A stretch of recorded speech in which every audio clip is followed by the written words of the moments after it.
আসসালামু আলাইকুম এভরিওয়ান। তো আজকে আপনারা প্রথমেই সবাই বুঝে গিয়েছেন আজকের ভিডিওটা কী নিয়ে। তো আজকে হচ্ছে আম্মুকে খুবই জোর করে বিরিয়ানি রান্না করেছি। তো বিরিয়ানি রান্না করার পর এই তো আপনারা দেখতে পাচ্ছেন বিরিয়ানিটা কেমন হয়েছে। তো বিরিয়ানি আম্মুর হাতের বিরিয়ানির টেস্ট এবং দোকানের কোনো বিরিয়ানির টেস্ট মনে করেন কোনোভাবেই সেম হতে পারে না। আমি বাহিরে যত জায়গায় খাই আমার মার হাতের বিরিয়ানি না খেলে একদমই মনে হয় মানে শান্তি পাই না। মোট কথা হচ্ছে পরে আম্মুকে আজকে বললাম যে আম্মু আমার তোমার হাতের বিরিয়ানি খেতে খুবই খুবই খুবই মন চাচ্ছে, প্লিজ বিরিয়ানি রান্না করো রাতের বেলা। আম্মু বলতেছে আমার ভালো লাগতেছে না, পরে রান্না করবো। আমি বলছি না, আজকেই তোমাকে রান্না করতে হবে।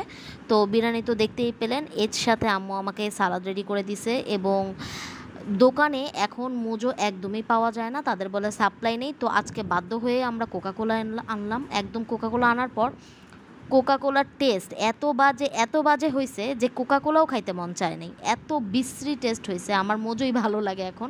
তো কোকাকোলার টেস্ট, এই কোকাকোলাটা জানি না কেমন, যে খুবই বাজে ছিল। এই তো আম্মুর হাতের বিরিয়ানি, ভাই মন শান্তি করা বিরিয়ানি, খুবই মজা।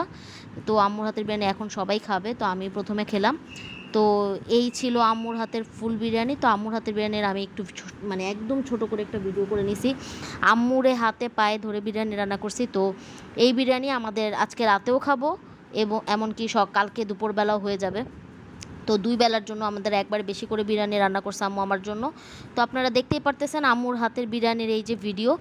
ভাই খাওয়া যে কি মজা, এটা আসলে যারা খাইছে তারাই শুধু বলতে পারবে যে এত মজা কেমনে হয় মার হাতের বিরিয়ানি। আসলে মার হাতের খাবার সবই মজা, সবই মজা। তো মার হাতের খাবার তো এটা আর নতুন কিছু বলা লাগবে না। তো আমার মা আমার জান্নাত। এই দেখেন আমার মার হাতের বিরিয়ানি। তো এখন আমরা বিরিয়ানি খাওয়ার জন্য ফুলফিলভাবে সবাই রেডি। তো আমি বিরিয়ানি খেতে বসে গেলাম। আর যারা যারা প্লিজ আমার ভিডিও দেখতেছেন তারা অবশ্যই আমার চ্যানেলকে সাবস্ক্রাইব করে দিবেন, একটা লাইক দিবেন এবং আমার সাথেই থাকবেন। ধন্যবাদ সবাইকে, ভালো থাকবেন সবাই। আসসালামু আলাইকুম।